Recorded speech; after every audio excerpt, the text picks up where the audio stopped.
obrigado. Mais uma manhã estamos aqui para juntos te adorarmos. Queremos começar agora através do estudo da Tua Palavra para conhecermos mais, Senhor. Mais sobre Ti, mais sobre aquilo que Tu queres de nós. Mais do que conhecermos histórias, Pai, que possamos conhecer aquilo que Tu nos queres ensinar. Porque estas histórias só têm valor se elas tiverem alguma aplicação prática hoje para os nossos dias. Então dá-nos esta capacidade, Senhor, destas histórias nós podermos tirar aplicabilidade para vivermos de acordo com a Tua vontade. No nome do Senhor Jesus Cristo.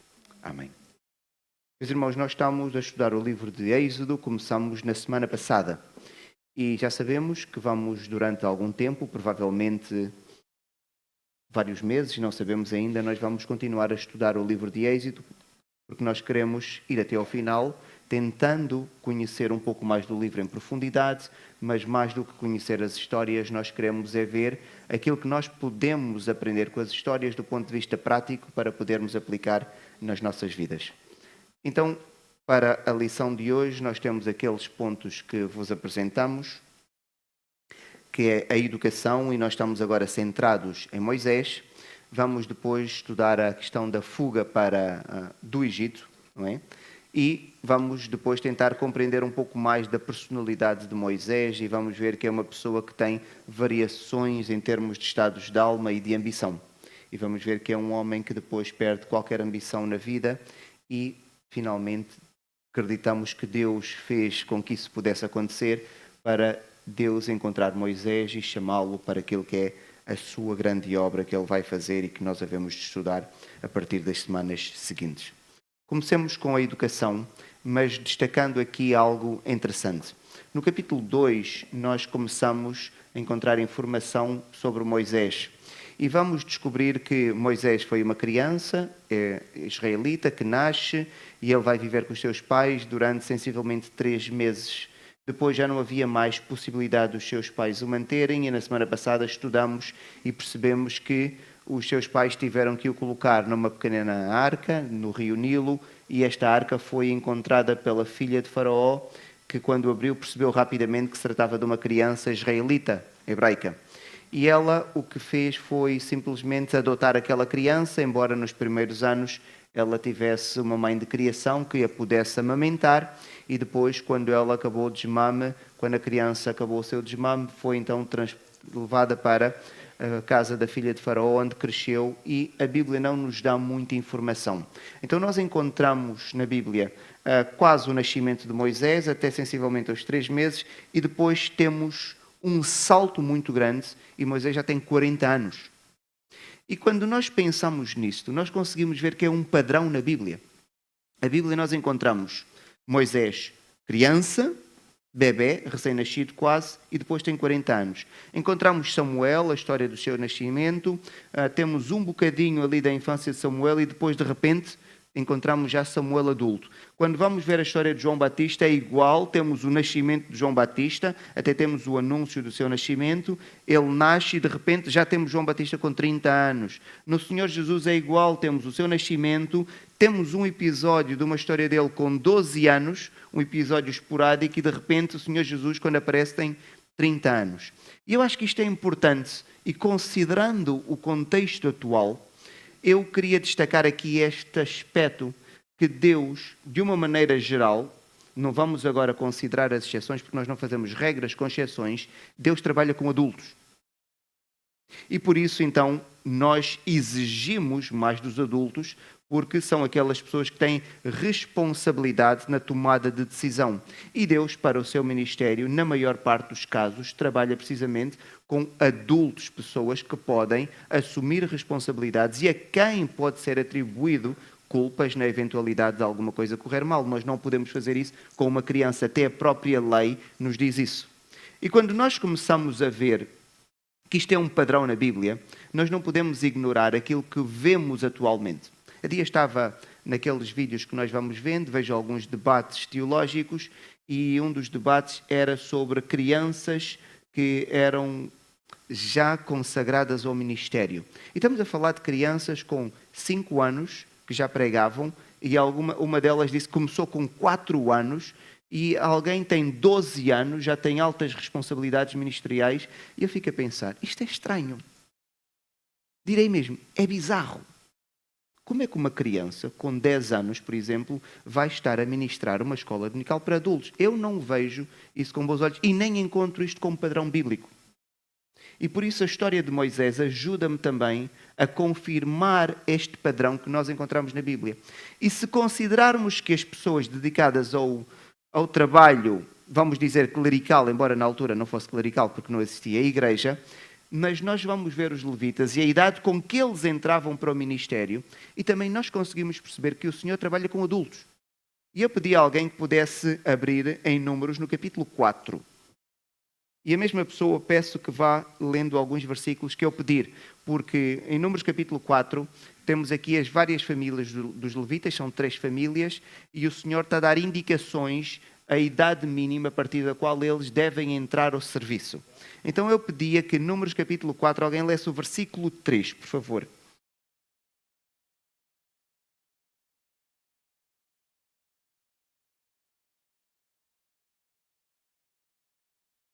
Ok, estamos a falar aqui dos coatitas, é uma das famílias dos levitas. Agora, Números, no mesmo capítulo, José, por favor, o capítulo 23. Versículo 23, desculpa.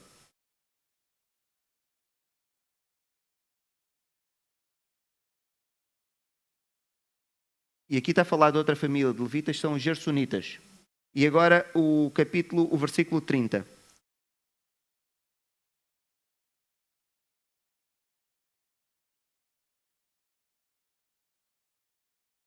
E aqui está a falar dos meraritas, nós temos 3 famílias de levitas.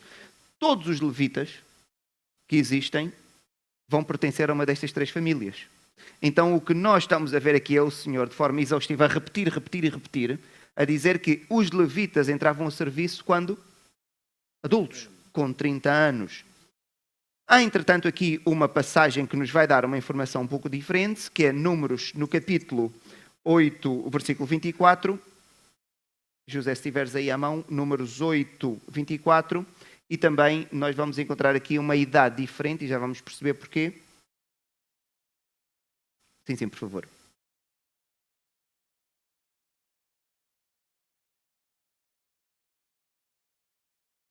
Então temos aqui 25 anos. Estamos a falar também de adultos. E fica claro o padrão, e aqui estamos a falar na forma de mandamento, em que Deus está a dizer para os levitas, aqueles que têm o trabalho do ensino e de transportar os objetos sagrados, eles entravam a serviço com essa idade.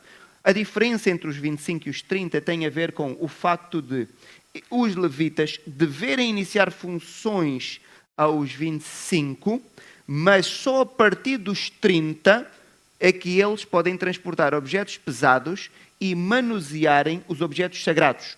O que significa que então eles passam 5 anos já adultos em formação. Eles não entram crianças para iniciar um processo de formação. Não é isto que nós encontramos como padrão. E está aqui o Senhor a dar indicações específicas para aquelas pessoas que têm o trabalho de servi-lo diretamente e que têm a responsabilidade de ensinar os outros.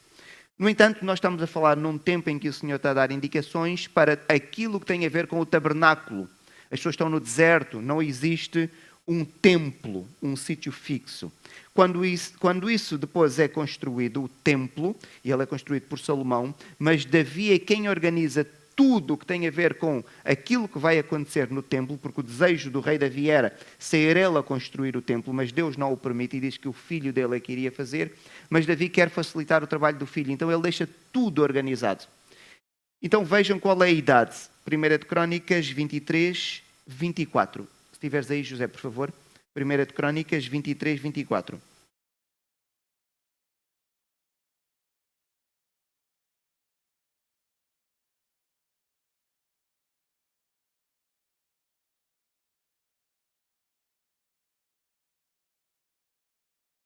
Okay. Então vemos Davi baixa a idade, por várias razões. A primeira, porque já não havia objetos pesados para transportar. Já não havia então todo aquele processo de treino de 5 anos para que eles pudessem manusear os objetos sagrados e que alguns deles eram pesados. Tudo aquilo tinha a ver com o templo. Os irmãos estão a ver a importância que o Senhor até dá ao processo de formação que deve ser iniciado já por pessoas adultas. Então o Davi sabe que isto já não é necessário E agora com o templo, ele vai fazer turnos, vai haver uma espécie de coral gigante, que está em permanência sempre para poderem cantar ao Senhor nos momentos em que assim é necessário. O número de pessoas dedicadas ao serviço vai aumentar exponencialmente com a construção do templo. E Davi percebe que tem que baixar a idade de entrada. Mas quando ele vai baixar a idade de entrada, ele vai baixar para 20 anos. Estamos a falar já de adultos. Não quero insistir muito nisso, mas é só para nós, quando vamos seguir esses fenómenos normalmente na internet, não é? Mas fiquem atentos e vão ver que não é um padrão que nós encontramos na Bíblia. Agora, Deus trabalha com crianças? Claro que Deus trabalha com crianças. Nós temos também histórias na Bíblia que nos mostram isso. Com que idade é que Samuel começou a servir ao Senhor? Muito novo. Mas Samuel não era sacerdote. Samuel servia junto de quem? De Eli. E não era o ajudante principal de Eli. Era simplesmente alguém que estava ali, porque os ajudantes principais de Eli eram os seus filhos, que eram adultos. E eu sei que os irmãos provavelmente vão falar da história de Jeremias. A palavra que tem lá utilizada para Jeremias, logo no início do livro, dá tanto para uma criança com poucos anos, como dá para um jovem adulto. Aquela palavra tem muitos significados em termos de idade. E por isso gera sempre aqui alguma discussão. Não vamos então utilizar um exemplo que é baseado numa palavra que dá também para um jovem adulto, quando eu posso encontrar um padrão em muitas outras passagens da Bíblia. Então, Moisés, ele agora, nós vemos que a Bíblia omite toda a sua infância e o Senhor há de ter alguma intencionalidade para isso. Não temos muita informação sobre a formação de Moisés, mas a Bíblia dá-nos alguma e eu creio que é suficiente, que nos permite perceber que Moisés foi um homem altamente instruído e até percebemos socialmente porque ele, como sendo filho da filha de Faraó, então ele é um príncipe. Ele vivia na corte e por isso teve a formação que qualquer pessoa que fazia parte da família real teria de ter. Formação em todo o conhecimento que tivesse utilidade para relações internacionais, então ele tinha um conhecimento de geografia, tinha um conhecimento de línguas, tinha que ter um conhecimento militar. Não se esqueçam que eram os filhos do rei que comandavam o exército e principalmente aqueles filhos que não eram herdeiros. Porque o filho herdeiro era que assumia um papel de maior importância, mas era aquele que estava mais distante de entrar na batalha, embora estivesse no campo de batalha. O que significa que provavelmente Moisés também era hábil na arte da guerra. E nós, através da sua vida, vamos compreender que provavelmente tinha algum conhecimento profundo e alguma mestria naquilo que era a formação militar. Então a Bíblia dá-nos a informação e nós encontramos isso em Atos, diz, e Moisés foi educado em toda a ciência dos egípcios. Se considerarmos que Moisés nasce e cresce num período em que o Egito é uma superpotência militar, económica e até diríamos social, pelos valores da altura, se Moisés tem uma formação em alto valor científico daquela cultura, podíamos dizer que Moisés era uma espécie de um estudante de Harvard, para o nosso tempo, ou de Cambridge ou de Oxford. Então era alguém altamente instruído e era poderoso em palavras e obras. Isso é importante depois para percebermos que Moisés, afinal, quando tem uma discussão com o Senhor, ele desculpa-se porque a Bíblia diz que era alguém que conseguia falar e alguém que fazia as coisas acontecerem também. E apesar de ter todo este conhecimento, ter crescido na corte, ele podia desenvolver uma identidade com aquilo que era o seu povo de adoção, que era com o povo egípcio. Mas nas Sagradas Escrituras nós vemos que Moisés sempre teve noção da sua origem. E ele sabia que etnicamente ele não era egípcio e ele era hebraico, ele era israelita. E ele começa a manifestar uma grande preocupação com o seu povo. E quando ele tem 40 anos, e aqui que a Bíblia dá um salto, nós encontramos Moisés muito pequenino e depois dá um salto de 40 anos, ele então manifesta esta preocupação de forma operacional e vai querer visitar os seus irmãos. E nós encontramos isso também em Atos, diz, quando completou 40 anos, veio-lhe a ideia de visitar os seus irmãos, os filhos de Israel. Com isso, conseguimos ver que Moisés viveu então até aos 40 anos, simplesmente fazendo a sua formação e dedicando-se a tudo aquilo que qualquer príncipe na corte egípcia fazia. E aos 40 anos, então, nutre este desejo no seu coração de agora visitar os seus irmãos. Isto acarreta alguns riscos, porque se Moisés é um príncipe herdeiro, os príncipes não andam aí sem escolta, sem proteção. Mas como é que ele vai dizer na casa real, olha, eu quero ir visitar os israelitas que são os escravos? Também não cai bem. Então a Bíblia não nos diz que ele vai às escondidas ou não, acreditamos que sim, até por aquilo que se vai passar, e Moisés decide ir visitar então os seus irmãos. Sabemos que eles vivem no Baixo Egito, que é na parte norte, e os israelitas estão afastados porque não querem ter contacto com os israelitas, que são criadores de gado. E Moisés decide então visitar os seus irmãos. Na visita, Moisés vai encontrar um cenário desagradável. Ele vai encontrar um egípcio, provavelmente um capataz, o texto não nos diz, a espancar um israelita. E nós vamos conseguir ver aqui alguma coisa já da personalidade de Moisés. Fiquem sempre na Bíblia atentos aos padrões. Então Moisés está a ver uma injustiça. Está a ver um ser humano da sua etnia, de nascimento, a ser maltratado por um egípcio. O que é que Moisés vai fazer? Até parece a descrição da Bíblia, parece os bonecos animados. Ele olha para um lado, olha para o outro lado, ninguém está a ver, vai agora intervir e tem que matar o egípcio. Não sabemos por que razão, se foi um ato de autodefesa, não é importante para nós. A Bíblia só diz que ele mata o egípcio e vai escondê-lo na areia. Moisés certificou-se que ninguém estava a ver e por isso então ele mata o egípcio. E naquele dia, com certeza, ele deve ter ficado abalado. Não, ele não saiu do palácio com a ideia de matar alguém naquele dia, foi simplesmente para visitar, mas isto acaba por acontecer, esta tragédia, e ele então volta para a sua casa. O texto é muito claro. Viu certo egípcio, espancava um hebreu. Então os irmãos já sabem, quando encontrarem aqui hebreu ou israelita, é o mesmo, não é?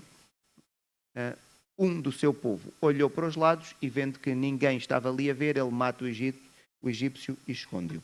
E então não fez aquilo que ele queria fazer naquele dia. No dia seguinte ele regressa. E ele regressa novamente no dia seguinte e o que acontece é que ele vê novamente uma situação de conflito, só que agora não é um egípcio e um hebreu, são dois israelitas, dois hebreus, a discutirem um com o outro. E ele, conseguimos começar a perceber o padrão, não fique indiferente, vejam. Saiu no dia seguinte e eis que dois hebreus estavam brigando e disse ao culpado, ele dirige para aquele que é o responsável por aquilo que estava a acontecer. Porque espancas o teu próximo? E nós já começamos a ver que há uma sensibilidade de justiça social no coração de Moisés. Sempre que ele vê uma situação de injustiça, ele quer agir. Ele não fica indiferente. Então ele vai colocar esta questão ao israelita. Conhecendo o contexto, de facto, repetindo a ideia que já vos disse, visitar os israelitas era um risco. Era um príncipe que agora ia para a terra dos escravos. Era mal visto e corria riscos. Porquê? Ele está vulnerável. Ele está na terra dos escravos. Os escravos estão agora com a oportunidade de ver ali um príncipe que está desprotegido. Imaginem um escravo enfurecido porque foi espancado por um capataz egípcio, descarrega naquele príncipe que está ali à mão. Até porque ninguém estava lá mais. Era um risco que ele corria. Mas ele mesmo assim, ele vai. E a pergunta é, por que razão é que ele fazia isso? Foi 2 vezes. É estranho, porque ele tinha uma vida confortável. Por que razão ele faz isso? O texto em Êxodo não nos diz, mas nós lemos a Bíblia como um todo. E nós percebemos que Moisés acreditava que ele seria o libertador.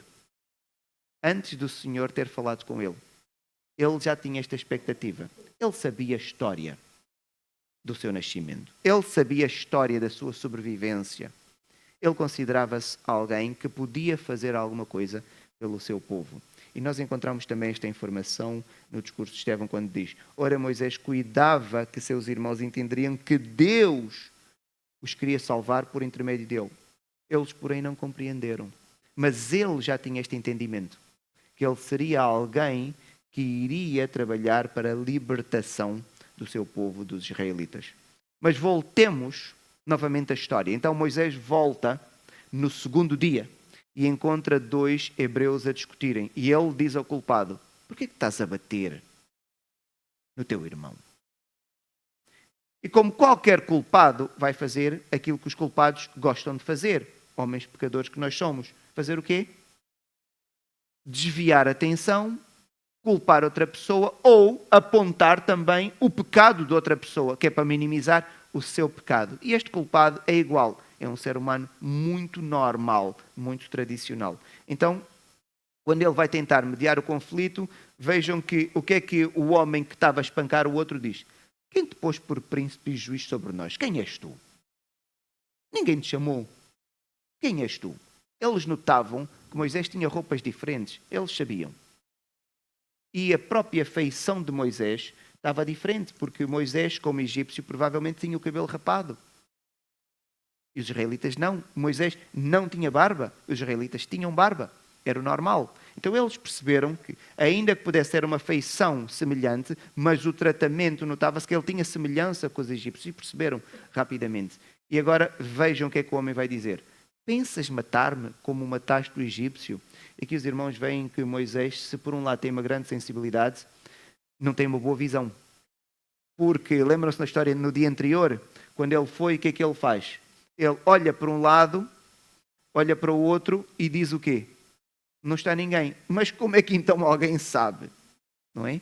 Então, pensas matar-me como mataste o egípcio? Ou seja, alguém viu. Parece que o Moisés foi ao mesmo lugar e aquele homem estava lá sempre. Não é? Então, ele vai fazer esta pergunta. Moisés percebe, é grave. Eu matei um egípcio. E ele vai temer. E ele percebe que foi descoberto, então ele vai ficar em pânico. Vai ficar em pânico de tal maneira que ele vai ter de fugir. E quando a notícia chega aos ouvidos de Faraó, Moisés percebe, é mesmo a fuga. Não há outra escapatória. Porque o próprio Faraó queria matá-lo. Então vejam, informado desse caso, procurou o Faraó matar Moisés. Também é estranho, não deixa de ser. Porquê? Se o Faraó está no poder, era o filho do Faraó anterior, então ele era tio de Moisés. Porquê que há de querer matar o sobrinho? Porque normalmente as pessoas da casa real, eles protegem-se. Mesmo quando cometem crimes, eles tentam-se proteger. O que nos mostra que havia aqui alguma animosidade. Ele cresceu ali no palácio, mas se calhar não era muito bem querido por todos, principalmente por aquele faraó que queria matar o próprio sobrinho e podia até tentar protegê-lo ou colocá-lo numa cadeia para depois fazer um julgamento fictício e soltá-lo, mas não, queria mesmo matá-lo. Provavelmente porque ser uma das pessoas da corte, mas que não era etnicamente igual. O racismo estava muito claro naquela altura. Então, Moisés, ele tem de fugir. E nós, com esta história, percebemos que Moisés, ele tinha boa intenção. Ele, quando vai a primeira vez, ele tenta fazer o quê? Atuar numa situação de injustiça. Ele, quando vai a segunda, ele tenta atuar numa situação de justiça. Então, boas intenções não é suficiente. Porque a intenção era boa, mas a ação dele desqualificou. Porque ele matou um homem. Ele podia tentar neutralizar de alguma forma ou fazer outra coisa qualquer que nós não sabemos, mas ele vai fazer aquilo. Então, não adianta só ter boa intenção, também devemos aliar a boa intenção com uma ação que seja consequente ou que seja correspondente àquela boa intenção. Mas Moisés acabou por ter uma ação que o desqualificou, por isso então agora ele teve de fugir. Algumas dúvidas. Quem é que disse a Faraó que Moisés matou um egípcio? Moisés não estava na zona do Egito onde os egípcios viviam. Ele foi para a zona onde viviam os israelitas. Quem é que lhe disse? Até porque ele espreitou de um lado e do outro. Se houvesse um egípcio, não estaria dentro de casa, porque ali não tinha casas onde viviam egípcios. Imagina que era uma zona residencial. Quem vivia ali não era egípcio. Quem disse? Ou por que razão Faraó quis matar Moisés? De certa forma, a segunda questão nós já respondemos, agora especulando, não é? Possíveis respostas. Faraó provavelmente tinha algum sentimento que não era bom contra Moisés por causa da sua ascendência étnica. A outra pergunta, a primeira, para mim é mais grave. A segunda consigo perceber. Agora, claramente tem que ter sido os israelitas que denunciaram Moisés. Os próprios israelitas denunciaram aquele homem que foi lá e tentou fazer algum tipo de justiça social, mas que utilizou uma obra que não era boa e ele, então, foi reportado aquilo que aconteceu a Faraó e daí Faraó querer matar Moisés. O que significa também que nós devemos ter muita atenção com aquilo que fazemos junto de quem fazemos. Moisés foi a tentar ajudar os israelitas e foram os próprios israelitas que o denunciaram sabendo que Faraó havia de querer matá-lo. Tenham cuidado com os outros homens. E nós conseguimos aprender isto também a partir daqui. E Moisés agora tem de fugir.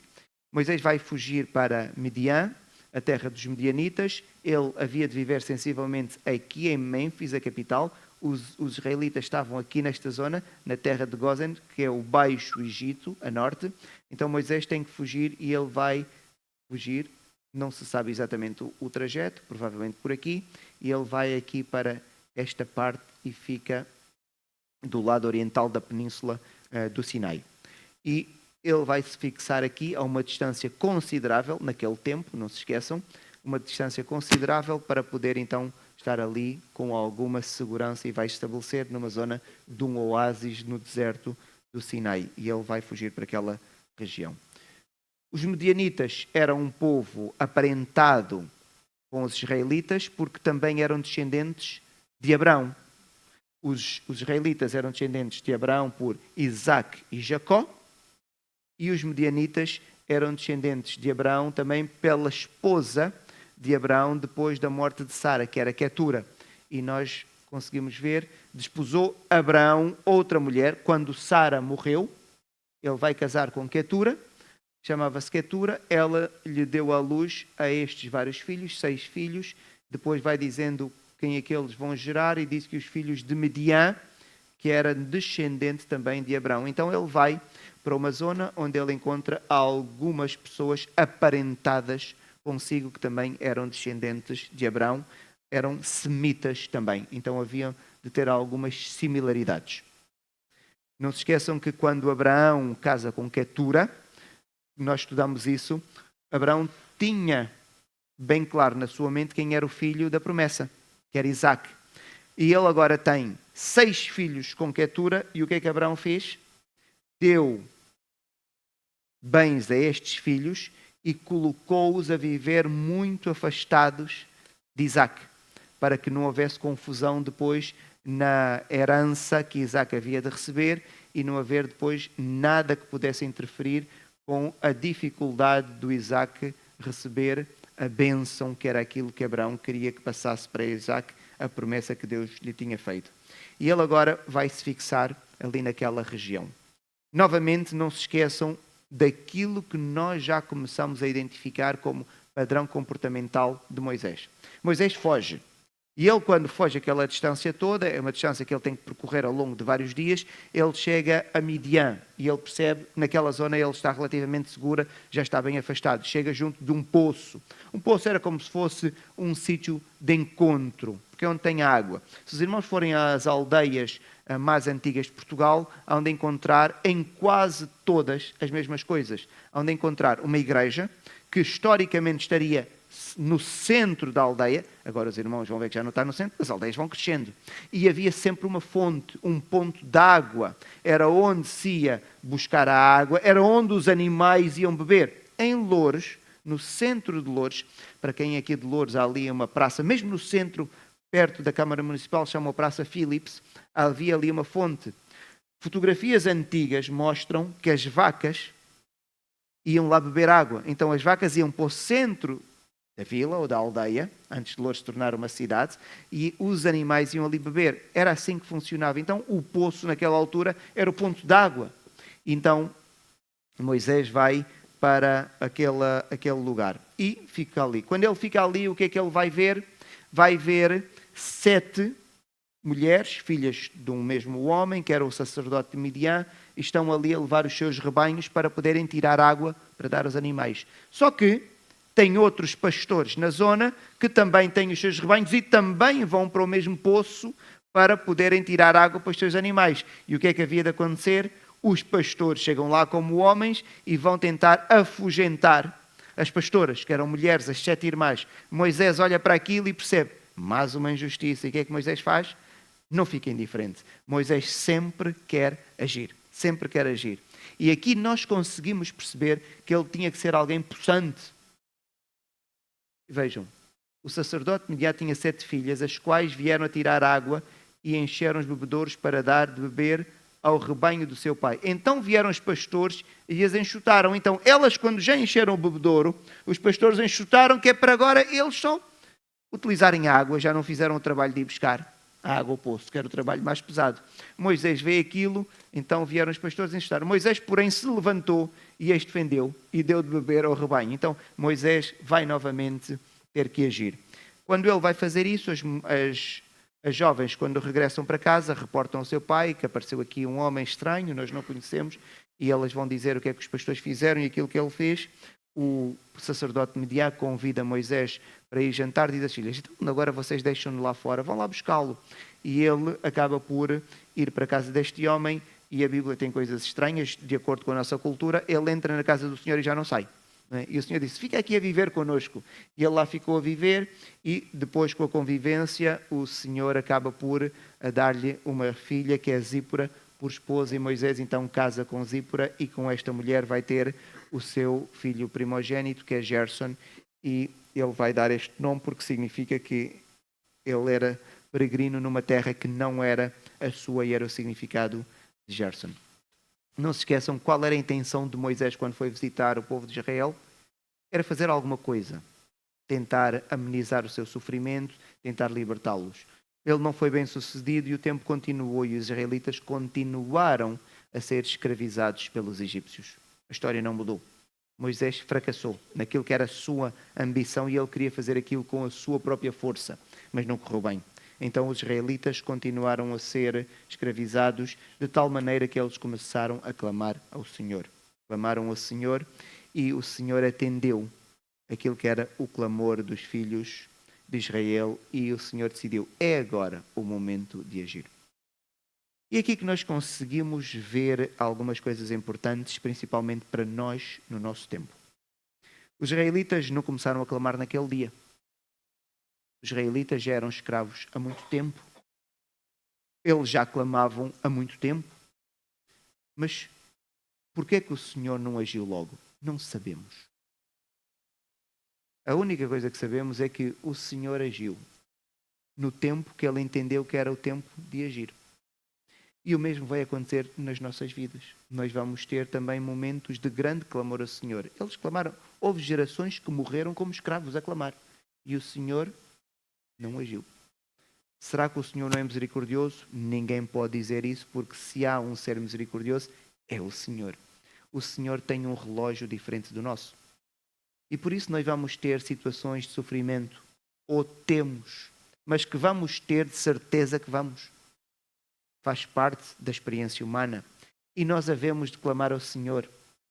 E muitas vezes vamos achar que o Senhor não respondeu.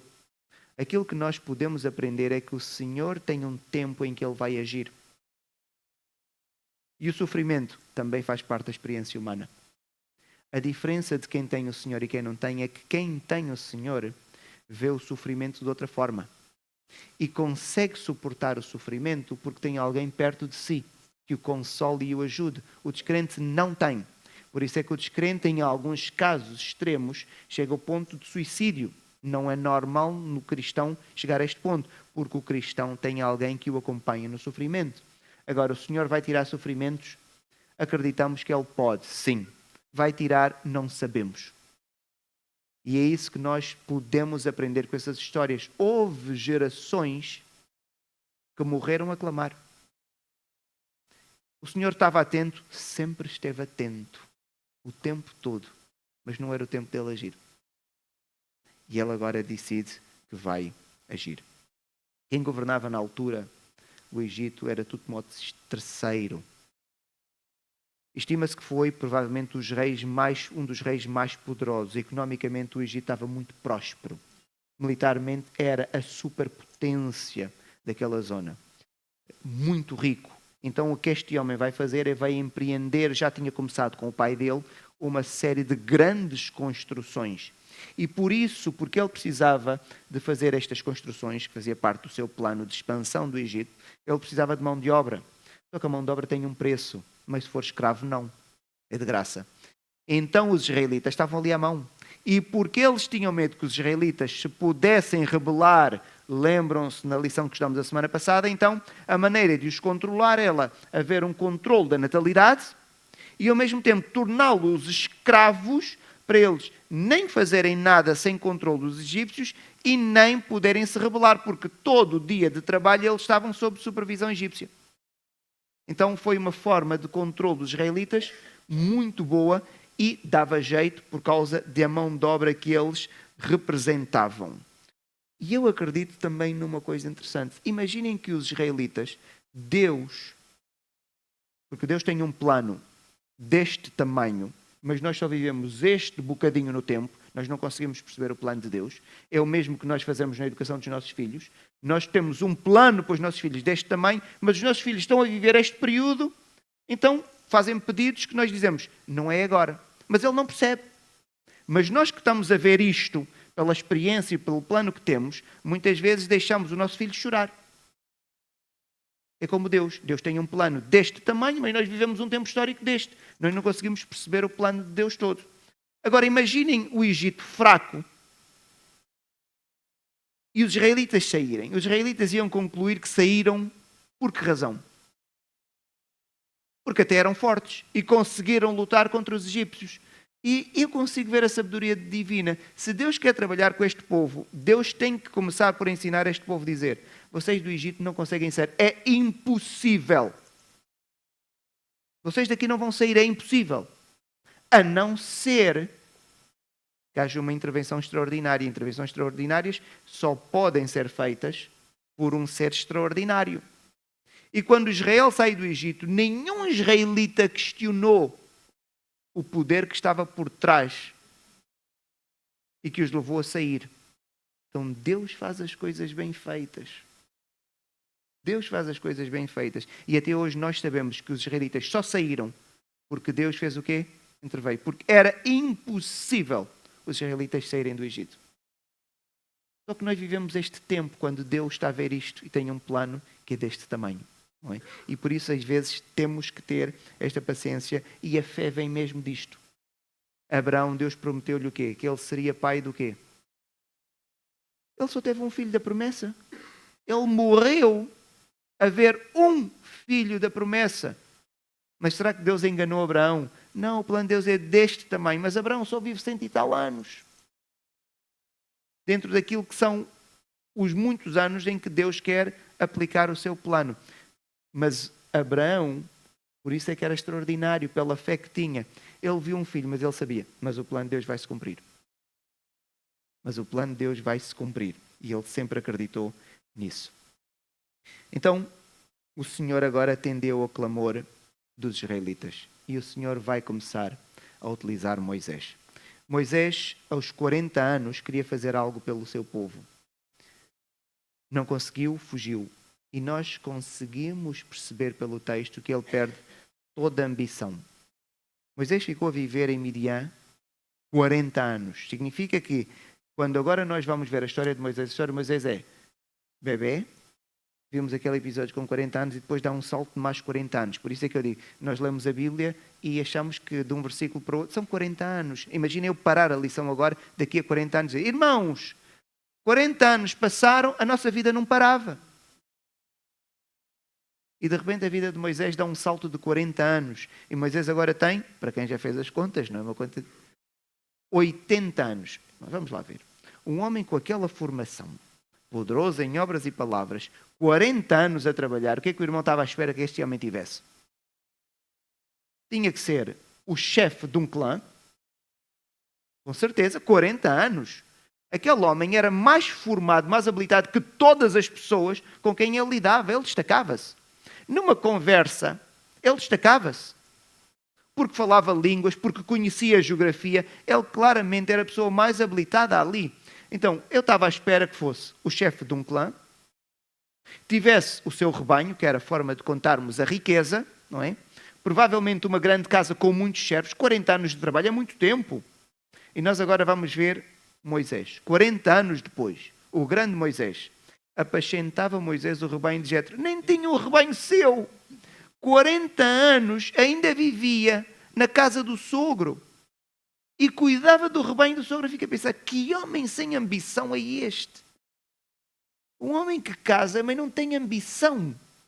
Houve uma mudança muito grande. Aquele episódio, provavelmente Moisés tinha alguma arrogância, embora o texto não nos diz, porque sabemos que Moisés era um homem extremamente humilde, mas ele achou que era o libertador. E agora, um homem reduzido à sua insignificância, 40 anos de trabalho, a pessoa mais habilitada daquela zona, e está a cuidar do rebanho. Fica a pensar, mas 80 anos, ele não tinha servos. Ele é o pastor que anda com o cajado, com os rebanhos, ao ar livre, e não tem servos. É que Jacó, com esta idade, já mandava os filhos, com muitos servos, já não era ele que ia. Claro, ele era um senhor feudal.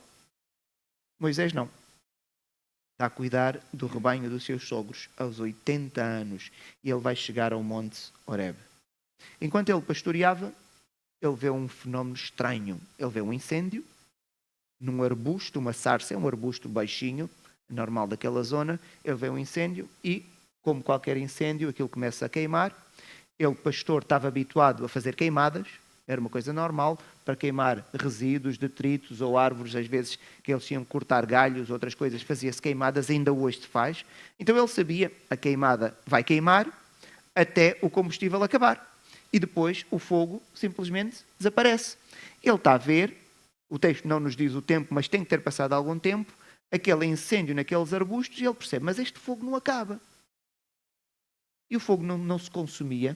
Então ele acha aquilo estranho, o texto diz que é uma maravilha, e até fala de uma forma um bocadinho poética, e ele decide, vejam, irei para lá e verei essa grande maravilha. Não é? Eu gosto, parece que estamos a ensinar as crianças quando lemos desta forma, não é? Então ele decide aproximar-se para ver o que é que estava a passar ali. Que fogo é este? Este é um fogo estranho, não é normal. E ele, quando vai aproximar-se, há uma voz no meio do fogo e que diz, Moisés, Moisés. E ele percebe. E ele diz, eis-me aqui, e ele vai responder a voz. E a voz vai dizer, olha, estás em solo sagrado, descalça. Em solo sagrado andamos descalço, tira as sandálias. E Moisés vai tirar. E vemos agora Deus a falar com Moisés. E isto aqui dá para nós conseguirmos perceber que Moisés sabia quem era, claramente. Porque Deus diz, eu sou o Deus de teu pai. Mas ele não era filho da filha de Faraó?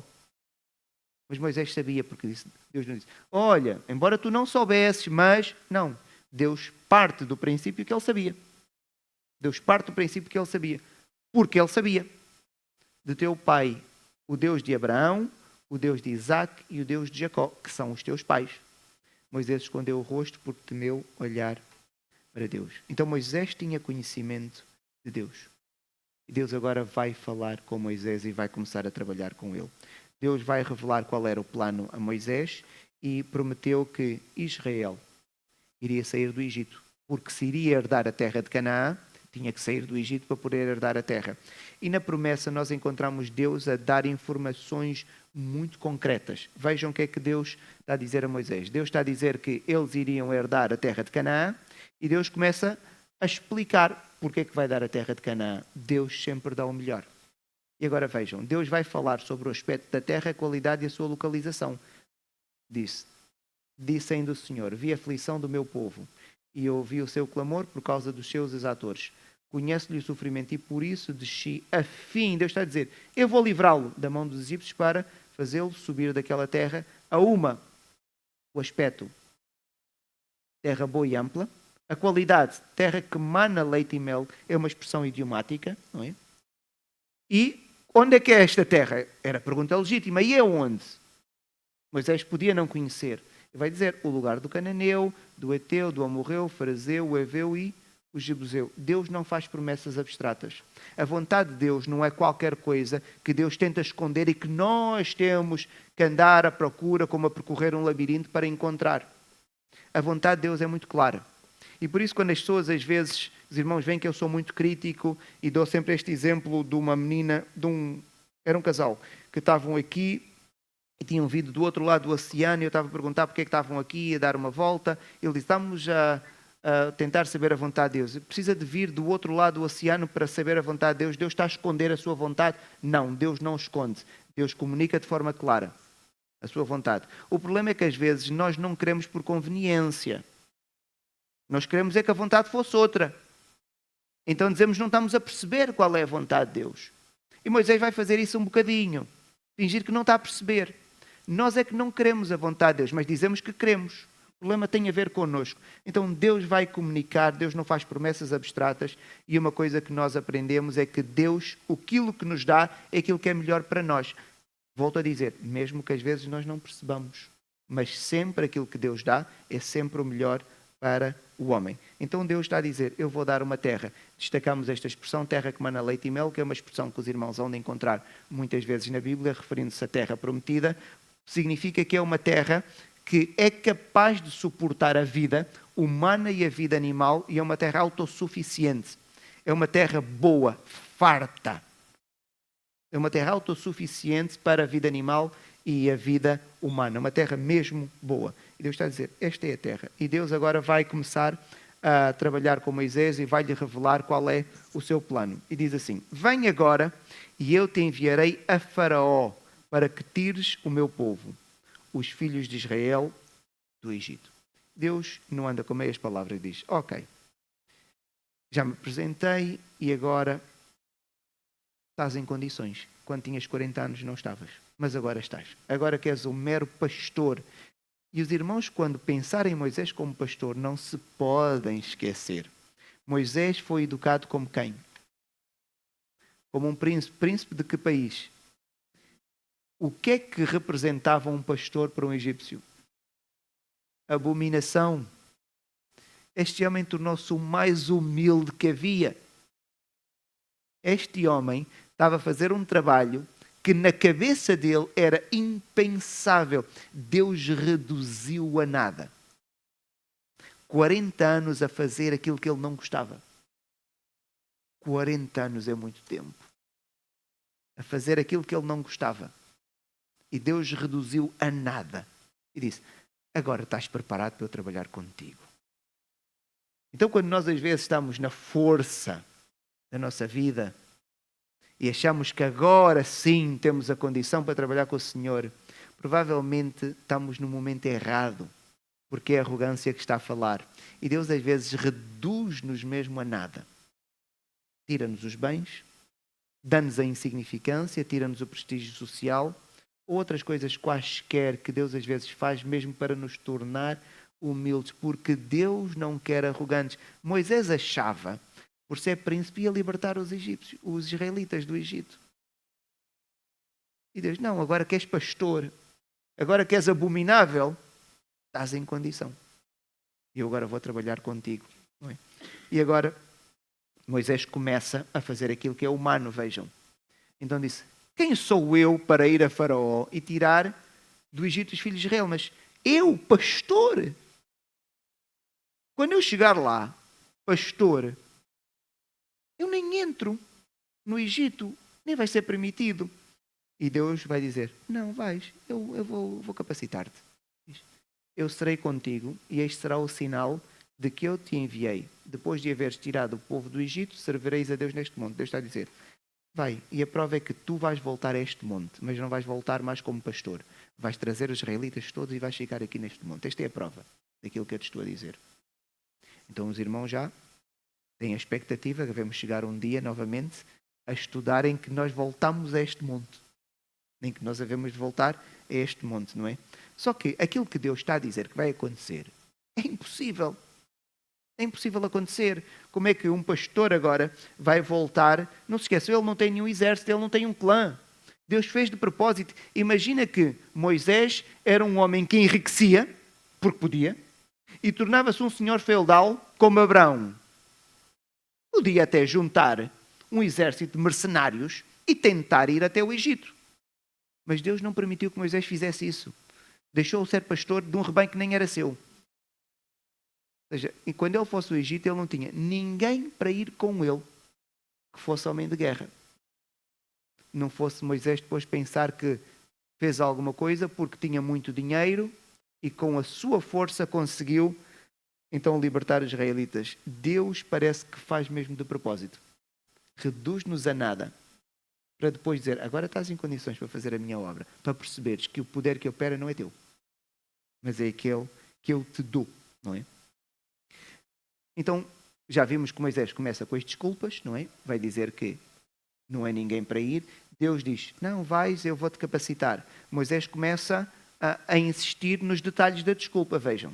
Olha agora a preocupação de Moisés. Disse Moisés a Deus, eis que quando eu vier aos filhos de Israel e lhes disser, o Deus de vossos pais me enviou a vós, e eles me perguntarem qual é o seu nome, lhes direi, oh Deus, mas e o nome? Como se isto fosse importante. Ele disse, então, mas quando perguntarem qual é o nome, eu nem sei o nome. Então começa com desculpas. E Deus aqui vai apresentar-se a Moisés como autossuficiente. Porque Moisés foi educado numa cultura em que os deuses não eram autossuficientes nem autoexistentes. Na cultura egípcia, como em qualquer mitologia grega ou romana, os deuses nascem. Alguém mata um deus, alguém escraviza outro deus, o deus vem e encanta-se com uma mulher. São deuses limitados e Deus vai se apresentar a Moisés como autossuficiente, dizer, eu não sou como os outros. Eu não sou como os outros.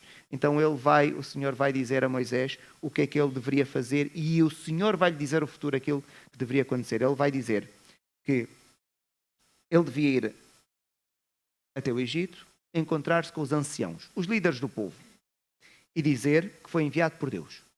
Ele diz, então agora, Moisés, o plano de Deus é, tu vais ao Egito, junta-te com os anciãos, os líderes, e diz, olha, eu venho aqui, Deus é que me mandou. E vai explicar porque é que ele foi. Deveria anunciar, dizer, olha, eu venho aqui para vos libertar. E vocês vão sair daqui, vão comigo, e vamos juntos para Canaã. Ninguém vai ficar aqui. Então é isso que vai acontecer. E Deus diz, e os anciãos vão te ouvir e vão contigo até o palácio de Faraó, a terem uma audiência com Faraó. Deus está-lhe a dizer o futuro, aquilo que vai acontecer. E Deus não engana. E nós percebemos que Deus não engana. Porquê? Ele podia perguntar, oh Deus, e quando eu chegar, o que é que Faraó vai fazer? Deus também diz, Faraó vai, vocês vão ter uma audiência com ele e ele vai ouvir o que é que vocês estão a dizer, mas não vos vai deixar sair. Que plano é este? Então, mas vou lá para quê? Sim, vais mesmo lá e o Faraó não vos vai deixar. Isso é importante. É para tu saberes que não foi a generosidade de Faraó que te fez sair. Porque Faraó não vai deixar, ninguém consegue tirar ninguém do Egito. É o homem mais poderoso da terra. Então não te preocupes. Eu é que vos vou libertar do Egito. Não são vocês que vão sair do Egito. Não é Faraó que vos vai deixar sair do Egito. Sou eu que vos vou fazer sair do Egito. E quando vocês saírem, vão sair ricos. E esta parte é estranha. Sair ricos, mas como é que um escravo sai rico? Como é que um escravo sai rico? Mas Deus diz, e vocês vão sair. Eu fico a pensar, Moisés está a ouvir isto e... Mas eu vou ter com o Faraó diz não vou sair, mas depois Deus diz que vai sair, mas vai sair como? Vai fazer maravilhas. Moisés não sabia que maravilhas eram estas. Moisés está a pensar humanamente. Mas como é que nós vamos sair do Egito? E ricos. Mas Faraó, que a mão de obra é necessária para ele, vai dar riqueza e é tudo estranho. Mas ele vai arranjando as desculpas, mas conseguimos ver que ele vai começar a desenvolver a sua fé. A questão da riqueza, vamos caminhando para o final, é uma questão interessante. Porquê? Os israelitas migraram para o Egito 430 anos antes. Ainda que tivessem amealhado alguma coisa, porque era um povo trabalhador, mas quando os egípcios os tornam escravos, todos os seus bens eles perdem. Até porque os israelitas não deviam ter bens terrenos, não se esqueçam. Todos os bens que estavam no Egito pertenciam a quem? A Faraó. Lembram-se do plano de José? Tudo foi comprado. Tudo pertencia a Faraó. Muito menos um escravo que vivia ali teria alguma coisa. Então, se havia alguém que não era rico, eram mesmo os israelitas. Só que se os israelitas iam sair do Egito, iam para Canaã, eles iam construir o quê? A sua nação. Não há construção de nação sem riqueza. E nós conseguimos perceber, por isso é que temos uma igreja de imigrantes, desde a pessoa que fala convosco. Porquê? Porque vivemos em países onde a riqueza existe, mas não está bem distribuída, ou não existe. E nós percebemos, não funciona. Um país para funcionar tem que ter riqueza e a riqueza tem que estar bem distribuída. É a única maneira de uma nação se estabelecer. Então, se eles vão sair do Egito e vão estabelecer uma nação, e Deus está a dizer, precisam de riqueza. Eu fiquei a pensar, Deus pensa nos detalhes. É preciso riqueza para iniciar uma nação. E a riqueza tem que estar bem distribuída, não pode estar na mão de uma pessoa só, que é o problema de alguns dos nossos países. Então, a pergunta é, de onde é que vem esta riqueza? Já Deus tinha falado com Abraão e tinha falado desta tal riqueza. Há mais de 500 anos antes, Deus já tinha falado desta riqueza, vejam.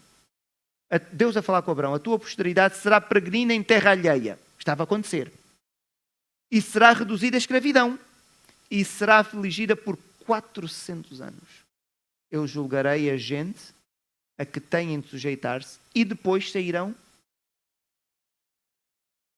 Vão sair com riqueza. E não é com pouca riqueza, é com grande riqueza, não é? De onde é que viria a riqueza? Esta é a pergunta. E vejam. E eu darei mercê a este povo aos olhos dos egípcios, e quando sairdes, não será de mãos vazias. Cada mulher pedirá a sua vizinha e a sua hóspede joias de prata e joias de ouro e vestimentas, as quais porei sobre vossos filhos e sobre vossas filhas, e despojareis os egípcios. Deus está a dizer de onde é que vem a riqueza. Agora vejam a maneira como Deus vai fazer. A riqueza, ela deve existir, é importante, e não se esqueçam de outra coisa que eu disse, ela deve ser o quê? Distribuída.